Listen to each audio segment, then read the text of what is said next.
Buenas noches, queridos gravetantes. Hoy os presentamos el primero de una serie de programas que vamos a dedicar a la Argentina de Milei, este laboratorio de un neoliberalismo enloquecido y una pulsión capitalista desatada, que pretende conseguir una sociedad sin sociedad, un tejido regido solamente por el dinero y el mercado, sin Estado, aunque, curiosamente, pretende hacerlo desde el corazón del Estado, dinamitando sus estructuras. Y no tan curiosamente, uno de sus primeros objetivos son las mujeres y los movimientos feministas, porque la otra cara del experimento pasa por el refuerzo de la familia tradicional y de la sumisión de las mujeres a sus tareas ancestrales, el cuidado de la familia, los hijos, los enfermos, la casa. En respuesta a esta declaración de guerra, el movimiento feminista ha salido masivamente a la calle ese 8 de marzo y seguirá saliendo con el objetivo claro de impedir estos ataques. Porque Milei no se ha contentado con las palabras. Recién elegido, ha pasado de las palabras a los hechos. Si en campaña ya había utilizado un discurso fuertemente antifeminista, que anunciaba medidas radicales, además de amenazar con penalizar el aborto, una vez en el gobierno ha eliminado ya en sus primeros 100 días el Ministerio de la Mujer, Género y Diversidad y ha prohibido el lenguaje inclusivo. Las mujeres estarán en una situación cada vez más precaria. Y eso, como en el cuento de la criada, a través de medidas político-administrativas. Recordemos cómo al inicio de esta novela distópica, las mujeres encuentran un mal día con que sus tarjetas han sido anuladas. No pueden comprar, ni sacar dinero de los cajeros, ni moverse libremente por la ciudad. No existen. Ahí empiezan sus penalidades y su condena al hambre y al silencio, como está ocurriendo en Argentina, donde día a día son más difíciles las tareas para atender a la subsistencia y la miseria de las capas populares aumenta en proporciones gigantescas. De todo eso queremos hablar hoy con nuestras amigas y compañeras argentinas. Comenzamos.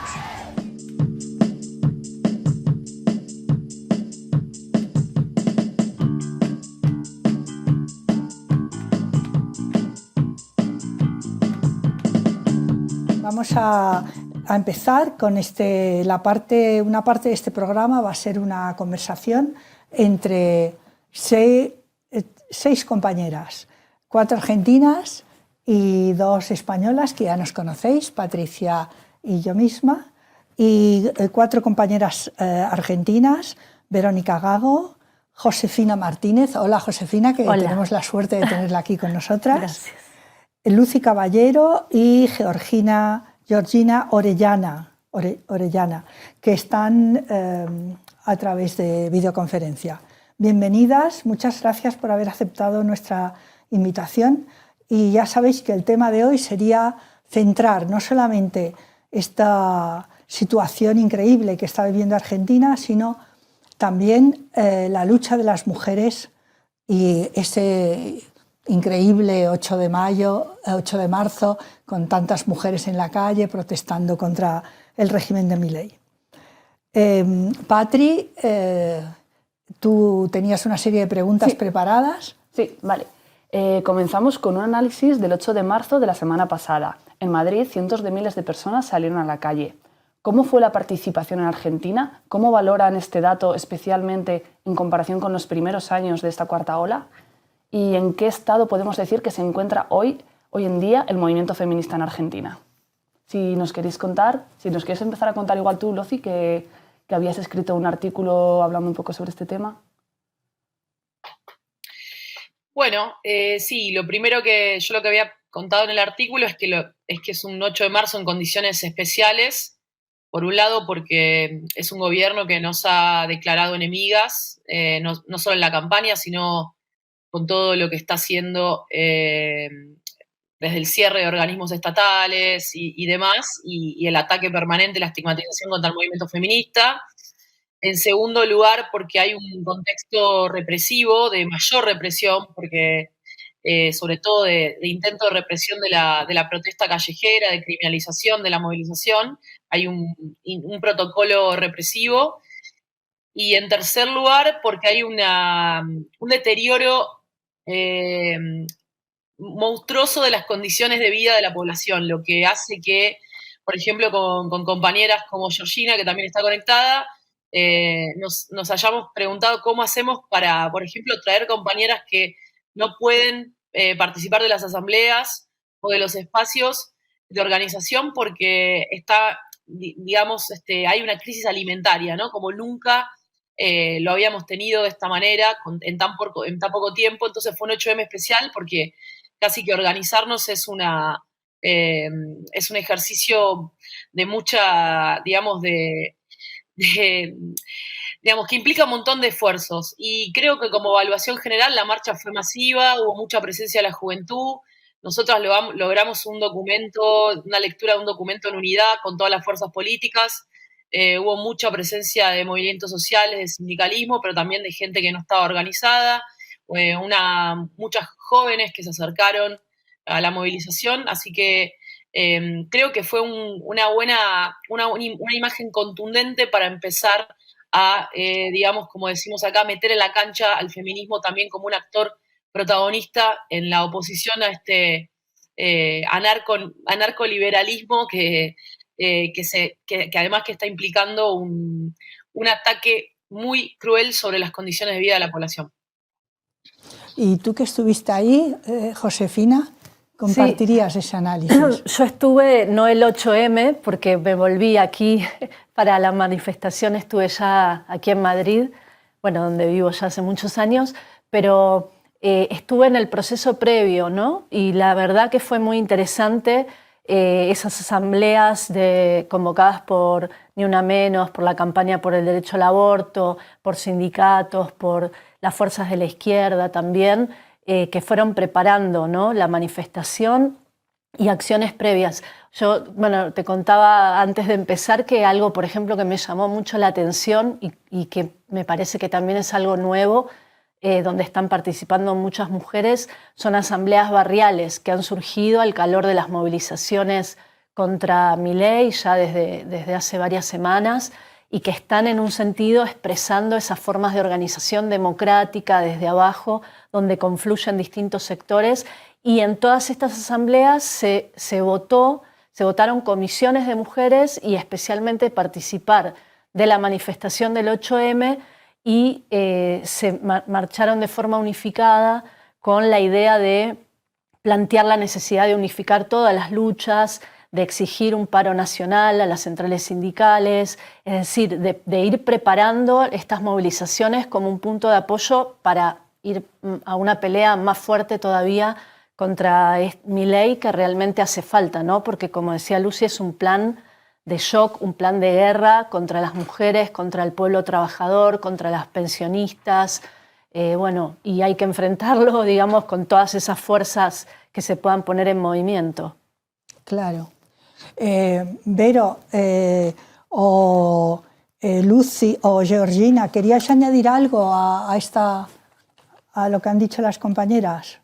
Tal vez agregar que sí, que fue el primer 8 de marzo contra la ultraderecha en el gobierno, por eso tenía un condimento especial. Ustedes hacían referencia al momento anterior de las huelgas feministas en el año 2017-2018, que también enfrentábamos un gobierno de derecha neoliberal, que era el de Mauricio Macri, que fue en el momento en que buena parte de lo que hoy llamamos feminismo en términos de masividad se expandió y creció y tomó las calles, pero hoy estamos ante un experimento que es mucho más radical. Javier Milei ha superado incluso las demandas del Fondo Monetario Internacional y está haciendo un ajuste del cual el propio FMI está diciendo que es excesivo. Para que se den una idea del nivel de brutalidad y velocidad que está teniendo el ajuste que estamos viviendo. En ese sentido, fue muy importante que este 8 de marzo se pronunció como cuestión prioritaria contra el hambre, contra el ajuste, por supuesto por la cuestión del aborto que está siendo atacada. Un día antes del 8 de marzo, Javier Milei habló de las asesinas del pañuelo verde, ¿no? Para continuar esta ola de provocaciones que hacía mención Lucy, que ya vienen desde la campaña de Javier Milei, pero que claramente han posicionado al movimiento feminista como el principal o uno de los principales enemigos de este gobierno. Y Milei lo dice claro, el feminismo es justicia social y por eso hay que atacarlo. esa ecuación que hace me parece que es muy evidente qué es lo que le molesta del movimiento feminista y en qué sentido la oposición que está haciendo a lo que han sido las conquistas, los triunfos, pero también las distintas discusiones que se han abierto en nuestro país, en América Latina y a nivel global, que le molestan tanto a estas ultraderechas. Entonces ha sido un hito importante, clave, y un gesto de fuerza que además hemos puesto en serie con otras manifestaciones que ya vienen sucediendo desde el 20 de diciembre, el paro general del 24 de enero y también aspirando a un horizonte de lucha inmediato. Vale, y Georgina, ¿querías comentar algo más sobre esta pregunta? No, por ahí agregar que me parece que uno de los desafíos que tenemos desde los movimientos feministas es pensar también otras estrategias de formas de parar, porque más allá de que también ahí fue una discusión en las asambleas, si salía una exigencia a un paro nacional, a las centrales sindicales, también hay que entender que muchas de las compañeras que se acercan a las asambleas tenemos trabajos informales y que los feminismos han creado también, bajo el paro internacional feminista, formas creativas de parar. Entonces eso también me parece que hay que construir otras narrativas que se acerquen un poco más a un lenguaje que represente verdaderamente lo que están atravesando el pueblo, de una clase trabajadora informal que está siendo enfrentada con una crisis alimentaria, con desalojos, y también nosotras ahí con el colectivo Ni Una Menos y otras organizaciones del campo nacional y popular hemos planteado la necesidad de poder ir a los barrios y poder también escuchar la demanda de esas compañeras que muchas conocían el 8M porque era el día donde iban a trabajar, a vender sus comidas, a vender sus bebidas, pero no tenían una cercanía con los feminismos y ese es uno de los desafíos, ¿no?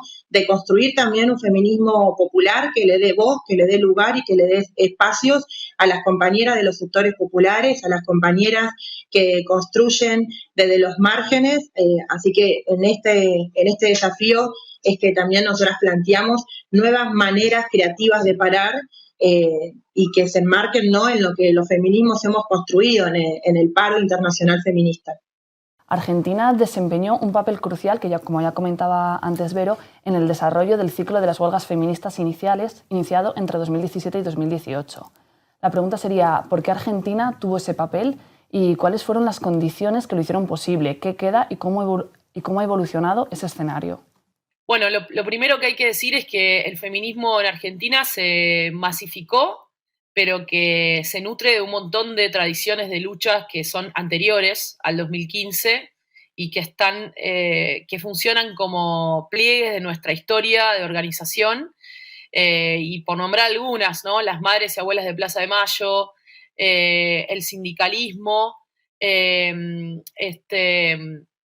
la campaña por el derecho al aborto legal y seguro y gratuito, la educación sexual en las escuelas, muchos avances en los gobiernos populares que también crearon condiciones para que pudiera haber un activismo relacionado y que ese feminismo se hiciera masivo. Y por supuesto tiene que ver también con que ha sido, a mi entender y al de otras compañeras, no un feminismo que se piensa por fuera de las organizaciones sociales necesariamente, sino que combina instancias orgánicas donde participan compañeras que están en organizaciones, pero también quienes están por fuera de las organizaciones, y eso ha dinamizado muchísimo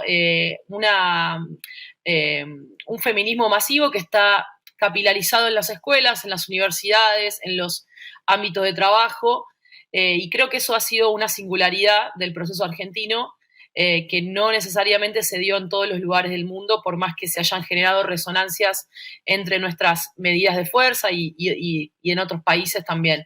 Nosotras hemos conformado un feminismo, lo que llamamos acá feminismo populares, por lo menos desde donde hablamos desde el colectivo Ni Una Menos, que la característica es que es un feminismo que articula, que se entrama con la lucha popular, que articula con las organizaciones sociales y con las formas que se da al pueblo de organizarse, y al mismo tiempo intenta convocar, ampliar y volverse una contraseña para también convocar a compañeras que no están organizadas en esas estructuras y generar un espacio donde pueda haber una conversación política que trabaje en varios planos, ¿no?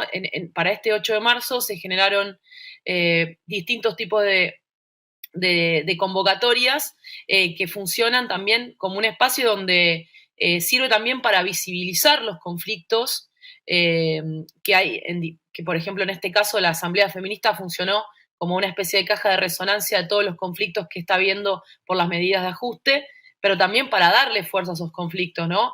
Muchas compañeras que contaban lo que les estaba pasando y conseguían una solidaridad de otras, pero una solidaridad no abstracta, sino que hace que los conflictos se llenen de fuerza transversal. Y eso me parece que ha sido una de las cosas que ha vuelto al feminismo popular en Argentina, por supuesto con todos los desafíos que decía Georgina, y que después creo que hemos enfrentado muchos problemas, ¿no? Primero hemos estado en un momento de gran desmovilización en la pandemia. También ha sido el gobierno anterior un gobierno que ha fomentado también la desmovilización y eso también ha repercutido en la dinámica feminista. Y creo que también estamos atravesando una gran crisis económica y tenemos el desafío, como decía Georgina, de hacer que el feminismo pueda funcionar como un dinamizador para que muchas compañeras que están atravesando los efectos del ajuste puedan encontrar en el feminismo una manera de contar lo que les pasa y de luchar por lo que les pasa. Entonces, me parece que una de las claves ha sido ese feminismo popular que está en todos lados y que a la vez genera sus propias orgánicas e instancias de definición política. Y ahora obviamente estamos ante los desafíos que nos plantea un gobierno que nos ha señalizado como enemigas y al mismo tiempo, y no lo puedo dejar de nombrar, una crisis económica que deja muy poco tiempo para la política, o sea, muy poco tiempo para organizarnos, muy participar de los espacios, y eso creo que es hoy el principal problema que tenemos y que hemos tenido y por supuesto derivas del movimiento feminista que quizás también lo han alejado por ejemplo, un feminismo más liberal que no le habla a los sectores populares o que cree que todo pasa por el mundo de la comunicación o un feminismo muy situado en la solución penal y no, por ejemplo, en lo que nosotras venimos insistiendo, por lo menos del colectivo Ni Una Menos, que el eje tiene que estar en la justicia económica, en la distribución económica, en la autonomía económica, en la independencia económica, como manera de salir de las violencias. Entonces, pero creo que uno de los inconvenientes más importantes que hemos tenido estos años ha sido el estado de desmovilización que ha generado la pandemia y la crisis económica que arrastramos. Josefina, ¿querías también comentar algo? Sí, me parecía interesante esto, primero de el feminismo a veces actuando como caja de resonancia de otros conflictos, de otros malestares que aquí también lo vemos, ¿no? Mucho. Y en una de las asambleas que estuve estas semanas hablaba, por ejemplo, una compañera enfermera del Hospital Garrahan, un hospital público, que formaron todas las enfermeras una posta sanitaria para ir a las movilizaciones y ayudar a los heridos por las balas policiales en las movilizaciones. Y cuando ella contó lo que estaban haciendo y cómo se estaban poniendo al servicio de la lucha, generó ovación y apoyo, ¿no? Porque se muestran esas, digamos, lazos de solidaridad entre trabajadoras de distintos sectores, trabajadoras informales, desempleadas, etc. Lo otro, ligado a lo que planteaba Lucy de las dificultades también y la desmovilización que hubo antes de esto, ¿no? Yo me acordaba mucho de un caso, porque en medio de la pandemia, cuando mucho se desmovilizó, hubo un sector de mujeres que se movilizaron con una fuerza enorme, a pesar de la pandemia, ocupando tierras en la provincia de Buenos Aires, una zona de enorme pobreza, y más de 1.500 familias, con las mujeres al frente, ocuparon terrenos más de 130 días. Fue una experiencia de las maestras de la zona fueron y montaron escuelitas para ayudar a las mujeres en Guernica, se llamaba, a nosotras nos suena mucho el nombre. Enfermeras y médicos pusieron una posta sanitaria. Fue una experiencia de solidaridad, de construcción de algo colectivo impresionante. Y esa subjetividad yo creo que también tiene que ver de las mujeres en el ámbito de la reproducción social ligada al movimiento feminista, ¿no? Pero bueno, esta historia que es tan entusiasmante terminó con 4.000 efectivos de la policía reprimiendo a las mujeres en Guernica. Y esa policía la envió no el gobierno de la extrema derecha, sino el gobierno peronista anterior. Entonces yo creo que esas contradicciones de lo que hace el Estado por arriba y los movimientos por abajo también generan esa desmovilización, que explican también después por qué la extrema derecha, ¿no?, se sube sobre esas contradicciones para crecer. Pero son otros aspectos que tal vez son menos conocidos que la marea verde, que evidentemente fue un tsunami que logró grandes avances, ¿no? No, yo por ahí agregar en la línea que planteaba la compañera Lucy, es decir que con respecto a la desmovilización durante la pandemia, lo que es cierto es que para muchas, quienes no tenemos derechos laborales, no hubo pandemia, no hubo una cuarentena, porque fuimos las compañeras de los movimientos sociales quienes tuvimos que ir a cocinar, quienes tuvimos que ir a enfrentar que se impidan desalojos de compañeras, sobre todo del colectivo migrante, del colectivo travesti trans, de hacer cumplir el decreto presidencial de prohibición de desalojos, de estar en los barrios para que a las compañeras que salían a querer comprar o ir a la farmacia, la policía no las parara, no les realice un procedimiento y no les realice un acta contravencional de violación a la cuarentena.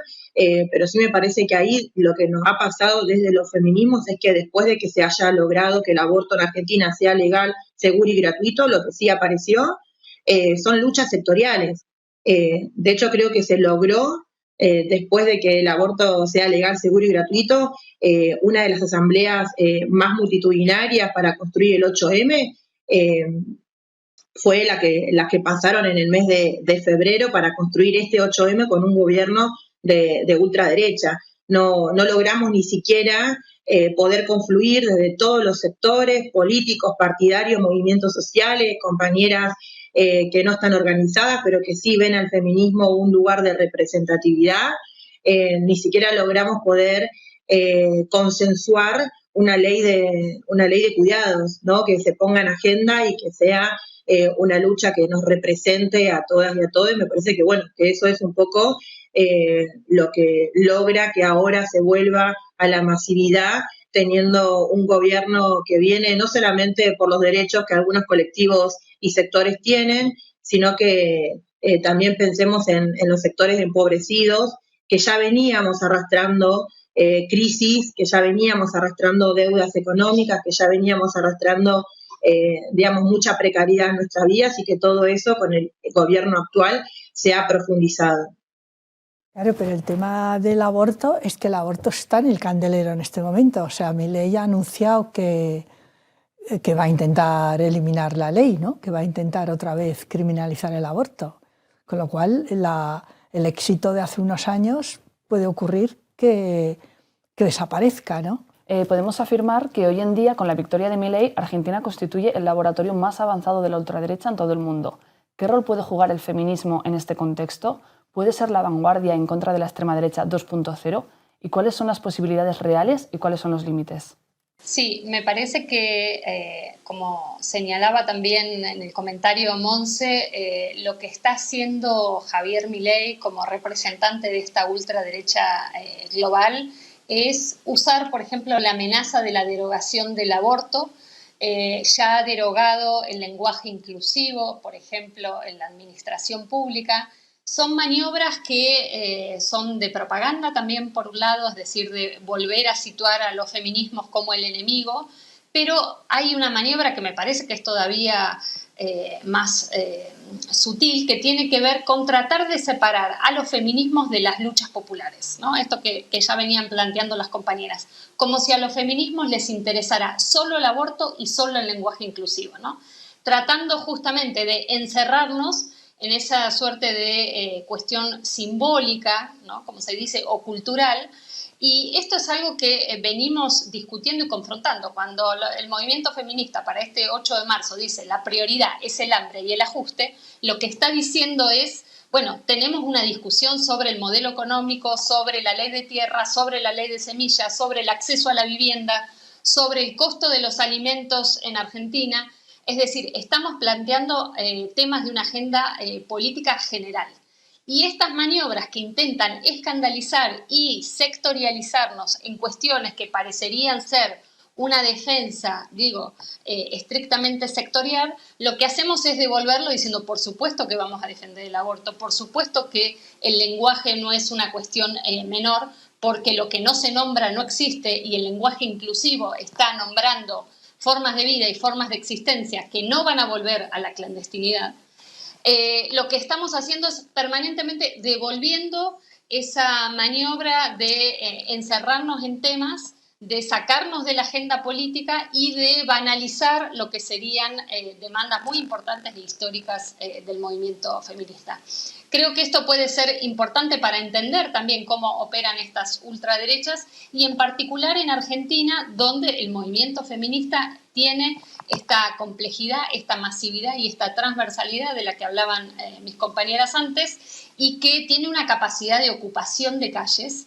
Creo que hoy no tienen otros movimientos políticos. Decimos, ¿qué otro movimiento tiene? Se hablaba de 1 millón de personas. Capacidad de convocar a pibas jóvenes, a madres, al movimiento trans, al movimiento sindical, es decir, a reunir y además hacer este proceso de organización tan trabajoso como son las asambleas, donde un montón de personas dedicamos horas y trabajo y energía, justamente porque nos interesan esas instancias de pedagogía popular. Las asambleas son eso, cuando escuchamos a trabajadoras que vienen a contar lo que está pasando en sus sectores, cuando escuchamos a compañeras discapacitadas que están diciendo por qué hay que hablar de orgullo discap, cuando escuchamos a compañeras que vienen a decir lo que significa sostener un comedor popular en este momento de crisis, lo que hacemos es que estamos aprendiendo todos. Las asambleas son espacios de pedagogía, son espacios de aprendizaje y todo ese conocimiento se convierte en conocimiento político. Por eso las movilizaciones logran ser tan masivas, porque están permanentemente haciendo ese ejercicio de conectar con otros y de saltar las fronteras y los límites de lo que sería un feminismo fácilmente reconocible o que se limita a quienes solamente se dicen feministas o a las agrupaciones que tienen el feminismo como una bandera histórica. Nos interesa que sea un movimiento completamente masivo, inclusivo, transversal y con todos estos desafíos de lo que significa construir unidad.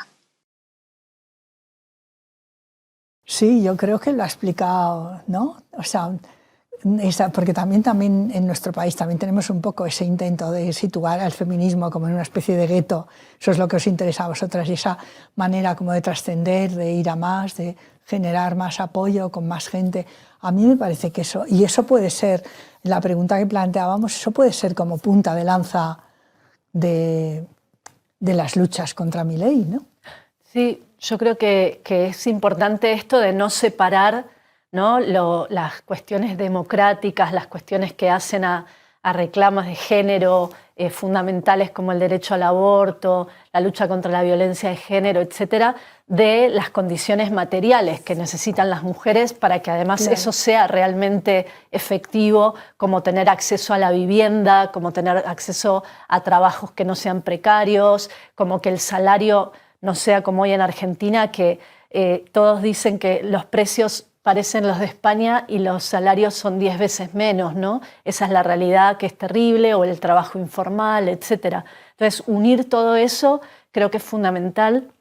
Y hay una cuestión que yo pensaba antes de venir, que aquí siempre, además en el programa, se habla de régimen de guerra, ¿no? Uh-huh. Y Milei quiere imponer un régimen de guerra que es el régimen del FMI, ¿no? Uh-huh. Porque es eso, es un régimen donde la deuda se paga con el hambre del pueblo, con el hambre de las mujeres, de las pensionistas, de las informales, de nuestras madres, de nuestras abuelas, y eso es lo que quieren imponer. Y creo que frente a eso, la lucha por el no pago, las compañeras, hay una consigna, ¿no?, de que dice la deuda es con nosotras, y esa consigna es muy fuerte del movimiento de mujeres para devolver y decir no vamos a pagar esta deuda ilegítima, fraudulenta, la necesidad de romper con esas cadenas, digamos, del Fondo Monetario que aquí ya vimos a lo que llevó, por ejemplo, en Grecia o en otros lugares en el norte de África en años recientes, y que en Argentina están tratando, ¿no?, de ir hacia ahí, hacia un verdadero estado de guerra, y creo que desde ahí se puede unificar mucho las luchas.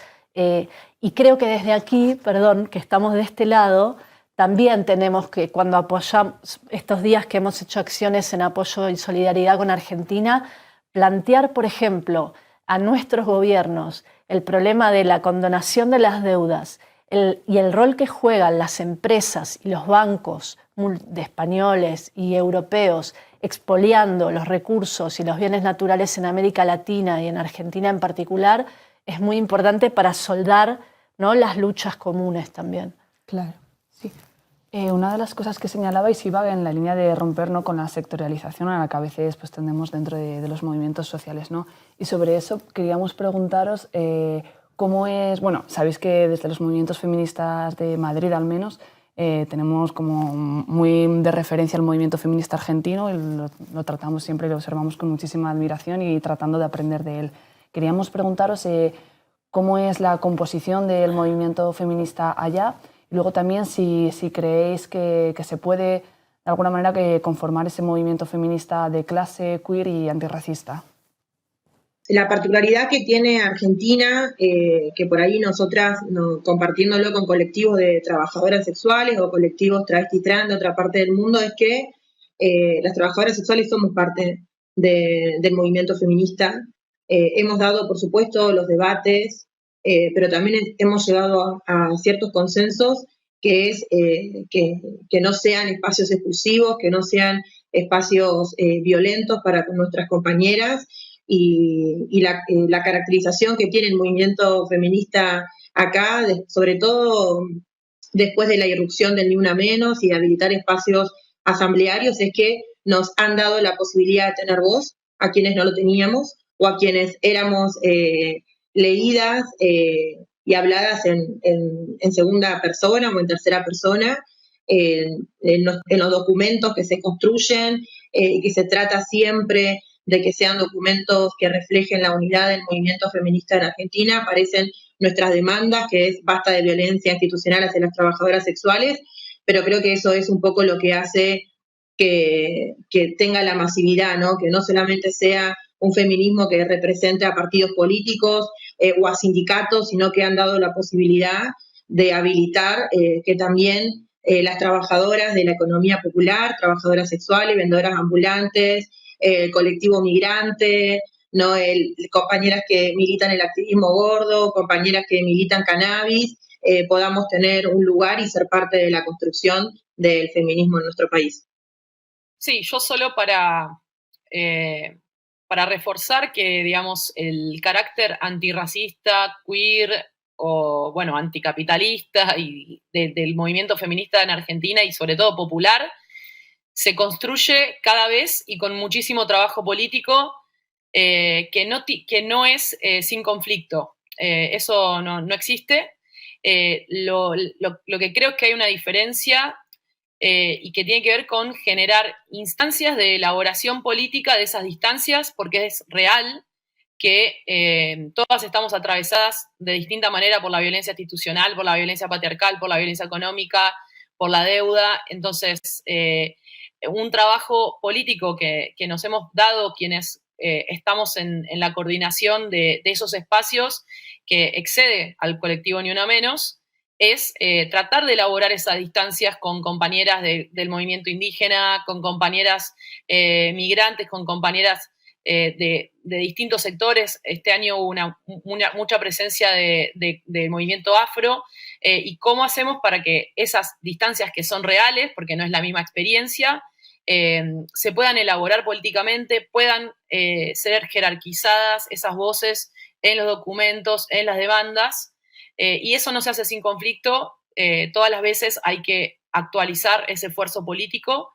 Y sobre la pregunta de esta etapa, yo planteaba en una nota que me parece que además de servir como un espacio de resonancia de los conflictos, de articulación transversal, creo que nosotras hemos generado algunas corrientes del feminismo también una manera de ocupar la calle y también de generar una narrativa y un vocabulario que tiene que ver con enfrentar no solamente las políticas de ajuste, sino las políticas de ajuste que son disciplinamientos sobre nuestras vidas, ¿no? Hoy estamos con un gobierno que no entrega alimentos a los comedores y no lo hace solamente para reducir al hambre a gran parte de la población, sino porque intenta disciplinar el espacio de conversación política de muchas compañeras, que es alrededor de las ollas, en los comedores, en los merenderos. Entonces, creo que tendríamos que tener un rol importante en desarmar ese punto de conexión entre ese ajuste y ese intento de disciplinamiento, esa economía de la violencia y de la crueldad que implica este anarcocapitalismo. Y bueno, esperamos estar a la altura. Dimos un paso importante, pero tenemos desafíos inmensos. Y por otro lado, y esto es importante que se sepa también a nivel mundial, la crisis es impresionante y está en juego nuestra posibilidad de subsistencia a corto y a mediano plazo. Entonces el desafío es enorme y esperamos seguir aportando y contando con la solidaridad internacional. El gobierno de Milei quiere venir por todo, pero a su vez tiene una gran contradicción, que es que no está claro sobre qué se sostiene, ¿no? Obviamente lo apoya el capital financiero, el Fondo Monetario, etcétera, pero por ejemplo, cuando asumió Milei, en la plaza no había casi nadie, y en las plazas del 8M, la del 24 de enero del paro, en otras había muchísima gente. Entonces, hay una fuerza que puede... Milei dice que lo apoyan las fuerzas del cielo. Bueno, nosotros tenemos que mover las fuerzas de la tierra, que son muchas más. Y para eso creo que lo que hay que también enfrentar es la resistencia de algunos sectores, como las burocracias sindicales, como dentro el peronismo, que está jugando también a pasivizar la lucha, a esperar, a aguantar a las próximas elecciones y a que mientras tanto pase el ajuste. Y en cambio creo que la salida tiene que ser desde el movimiento feminista, con las asambleas barriales, con las trabajadoras, con las informales, con los desempleados, con los jóvenes precarios también, que lo están pasando muy mal, en unidad ir por medidas y resignificar, así como el feminismo resignificó la huelga feminista, resignificar ahora también la huelga general para que agrupe a todos esos sectores y pueda realmente mover una potencia de resistencia y de lucha desde abajo que creo que bueno, es muy fuerte y si se pone en movimiento. Sí, tal vez decir que el desafío que tenemos es muy grande, que es algo que venimos discutiendo de hace mucho tiempo, que es que el movimiento feminista no es solamente hacer movilizaciones, ¿no?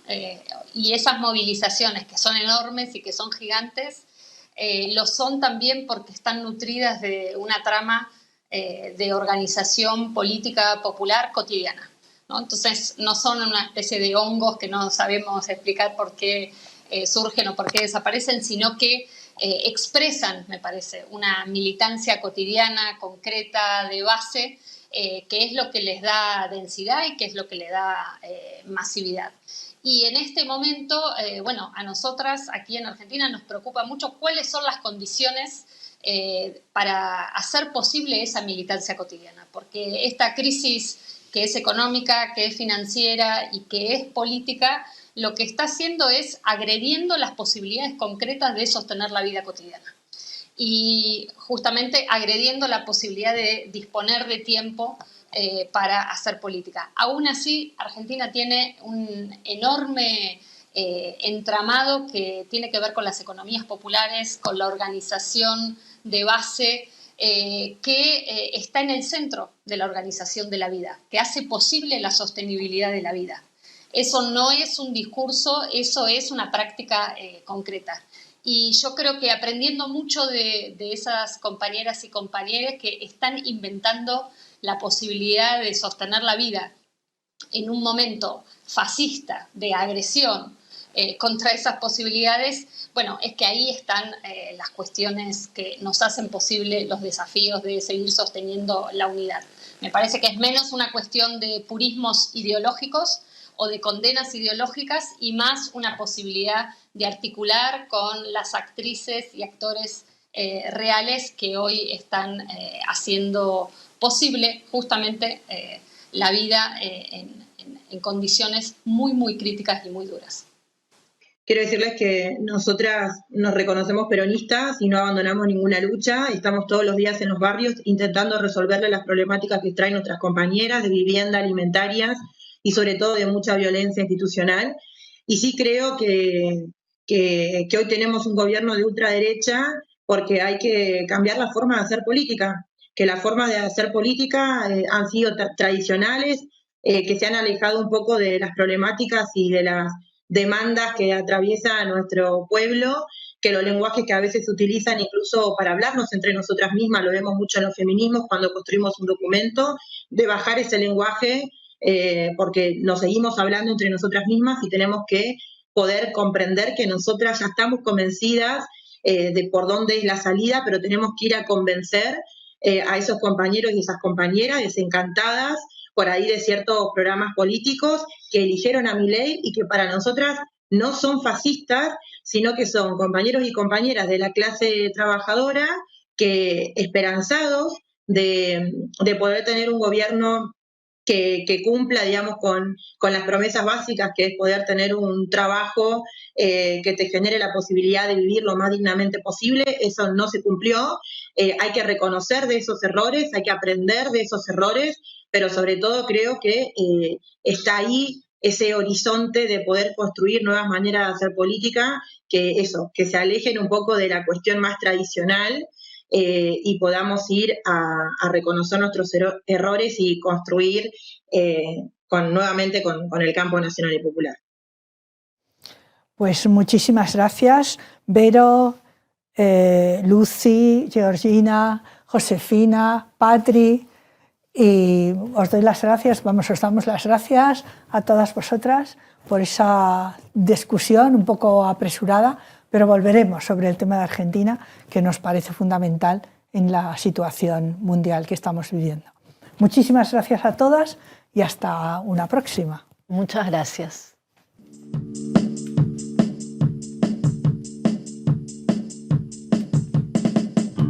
Hola a todos.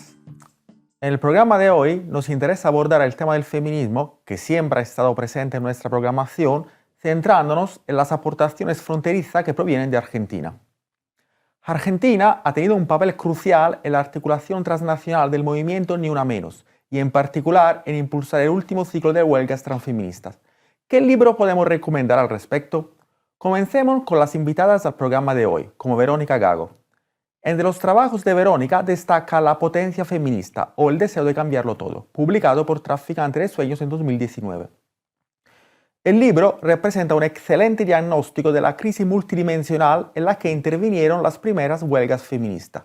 Este diagnóstico conecta con la violencia contra las mujeres con los regímenes globales contemporáneos de acumulación y gobierno.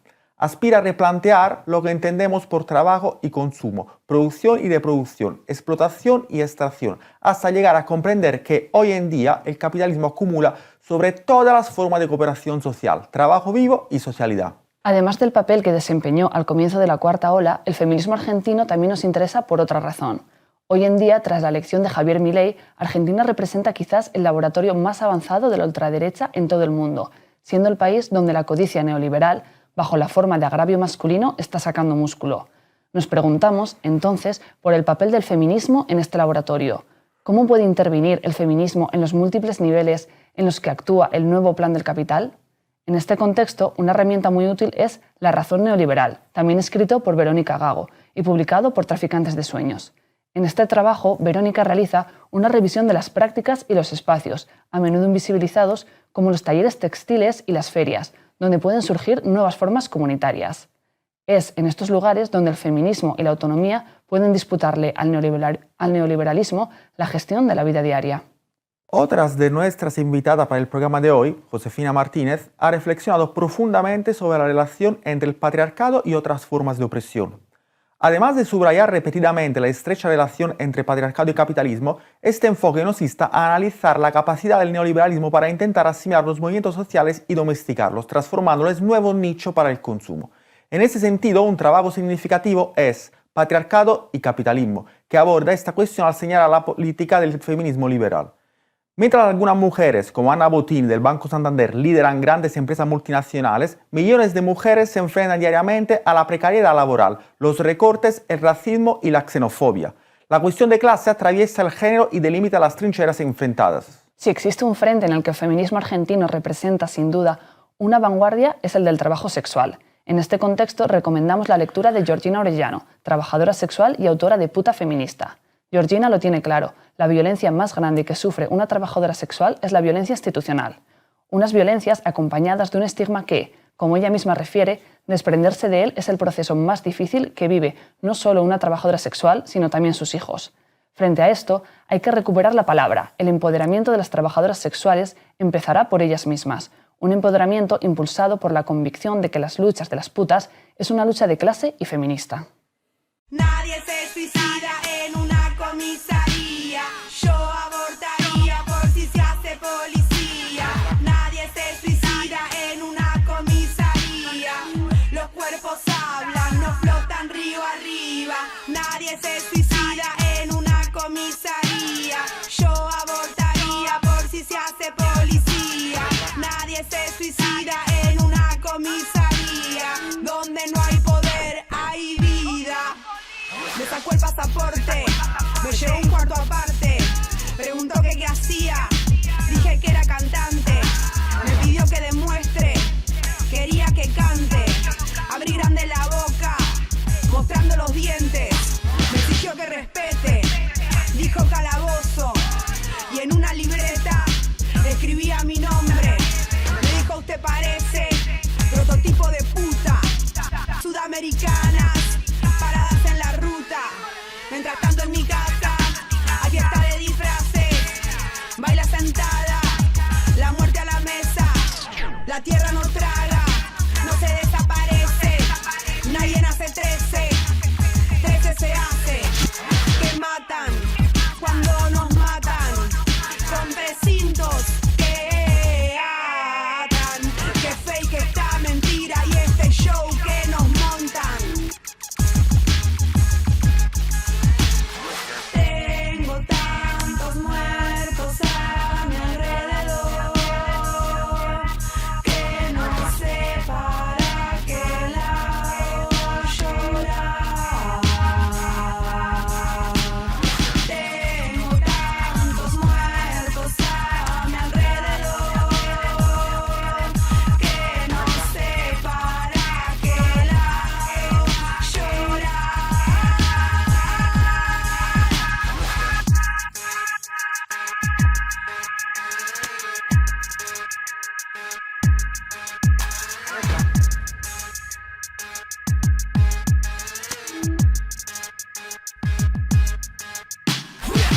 El autocontrol es el pesticida de lo criminal. Estás en la lista, tu location baby, sabes tus salidas. Sonríe que te firman, que nadie te siga.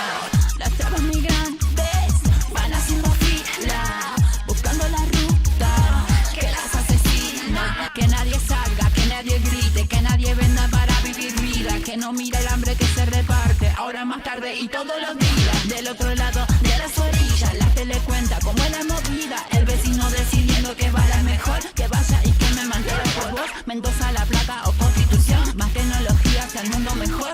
Más GPS, más miedo y control, patrulla tu vida para tu confort. Que sigo operando por las autopistas, el más mataguacho te tiene en la mira.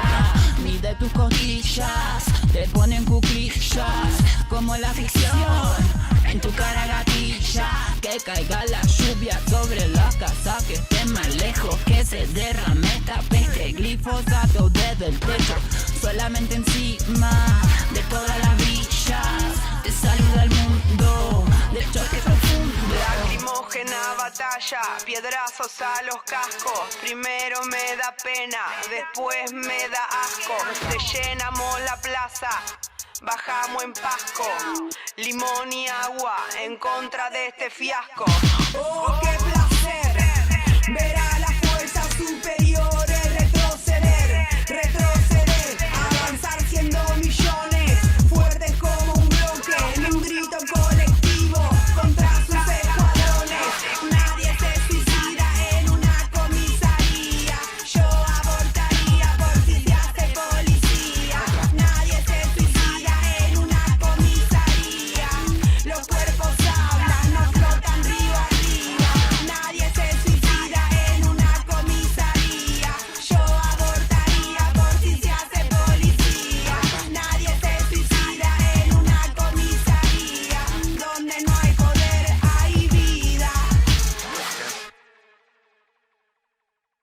Despedimos el programa con la recomendación de 2 películas argentinas atravesadas, de algún modo, por los temas que hemos hablado en el capítulo de hoy. La primera de ellas es Alanis, una película de 2017 coescrita y dirigida por Anaí Berneri y protagonizada por Sofía Gala. Alanis es una trabajadora sexual, madre de un bebé, que se ve en la calle tras ser desahuciada por la policía acusada de trata de personas.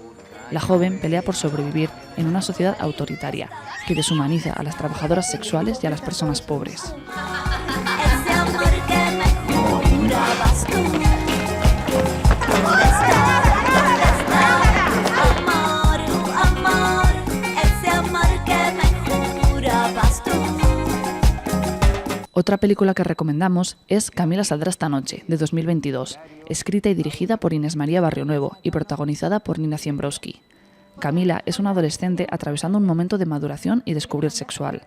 La joven acaba de mudarse con su familia a Buenos Aires, donde empieza las clases en un colegio bastante conservador. Choca con algunos de sus compañeros, hace alianzas con otros. Su generación está marcada por la gran ola verde del movimiento feminista argentino. Su manera de relacionarse, de expresarse y de poner límites ha cambiado para siempre. No me gustó nada lo que hiciste. ¿Y qué? ¿Te gusta la política, ¿Sos de agitar? Tu novio se va a poner contento.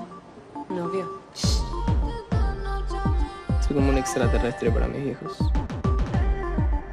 Si me juzgan se vuelven locos, entonces es como que no me juzgan nada. ¿Y vos? ¿Juzgás? Camila, abrime la puerta. ¡No quiero! No me podés hablar así. ¿Nos vamos a quedar a vivir acá? No sé. La abuela va a volver en algún momento. ¿Dejar armar quilombo? ¿O se te va a pudrir en serio? Es abuso sexual. Chicas. Es abuso. Bueno, basta.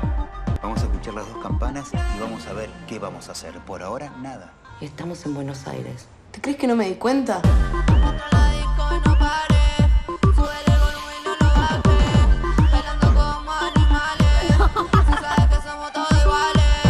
Algún día te vas a tener que replantear si vale la pena seguir sintiendo miedo. Mi cuerpo, mi kiosco, mi cuerpo, mi kiosco, mi cuerpo, mi kiosco, mi cuerpo, mi kiosco, mi cuerpo, mi kiosco, mi cuerpo, mi kiosco, mi cuerpo, mi kiosco.